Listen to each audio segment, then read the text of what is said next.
was launched in 2016, based in New Zealand. It is within the international tea industry. The companies create premium tea through premium tea, fruits, herbs, and botanicals native to New Zealand.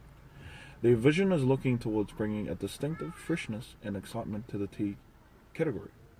Tea Order's potential for alliance is rather high due to their specialised way which they create their tea blends and their see-through tea bags, giving the consumer a view of ingredients that they are drinking and giving a sense of premium tea. Their main competitor would be Zeelong Tea, based in New Zealand, providing premium tea too.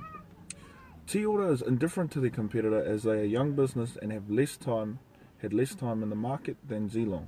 How do they compete with them?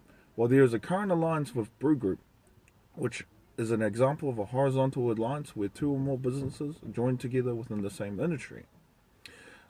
Yet still working independently, but offer each other resources, whether it be funds, knowledge, or technology.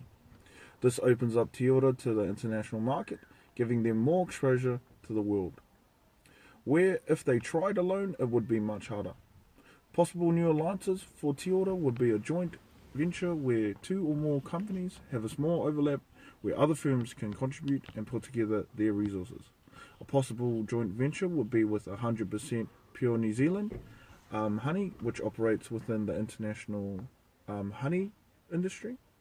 Their joint venture would look at creating a new and innovative product for health benefits, whether it be a creation of a new combination of Tea Order's botanicals and pure New Zealand honey to create a new beneficial honey flavour, or providing resources from pure New Zealand honey to create a new premium tea.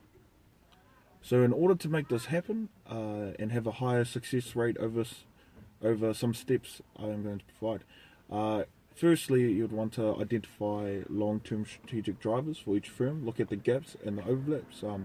So if there is no fit, then there's no point in the joint venture at all, because it wouldn't happen. So from there, each company would have to clearly state and identify where their value is and how this joint venture could produce greater value. They need to figure out the best construction, so defining in which activities assigned to who, and if they are working independently or together within this venture. They need to define the best business model which would fit for them, and then creating the full business, usually around 6 to 9 months, on the basis for contractual agreements, also based on rational achievement. Tea Order and Pure New Zealand Honey need to negotiate what each party get out of the joint venture, whether it be tangible or intangible benefits. It must be measurable for each party. They need to sign a deal, but forge a strong personal relationship among the leaders of each organisation and influential contributors, keeping in mind that culture agreements are each party's existing business activities and measure and manage conflicts.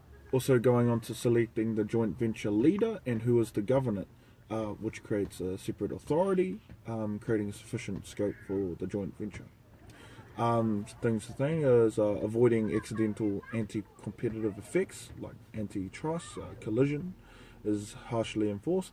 It is also sometimes just the intent that sometimes counts more than the actual effect on maintaining competition. Lastly, agreed to audit or measurement of the outcome, set clear expectations, as at times one parties may be different to another parties in a joint venture. So what are the upsides and downsides? Well, in joint ventures they do have limits, as it is more of an agreement rather than a cultural or real life fusion. It has durations, expectations, terms and end of dates. As it is still an alliance, it is not the same as a legal partnership, so neither party is legally responsible, which poses a risk. Upsides to alliance would be acquired skills not previously possessed, broadens both parties' products range, expand access to customers, achieves access to supply chain, also adding a new line of revenue.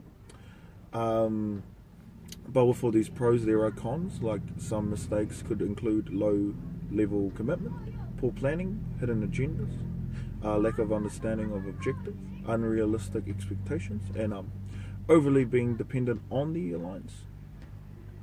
To avoid these mistakes, I advise that, like I said in the previous steps of a successful joint venture, is that each party should clearly explain their position, their goals, what they both want out of the joint venture, how they will go about it, what each party receives, and contingency plans. Each party, the biggest companies, so excuses the worries of ego-driven plans. Both companies' visions and missions are both similar, and create a form of ease that both company cultures would mix quite well, increasing the possibility of a successful joint venture.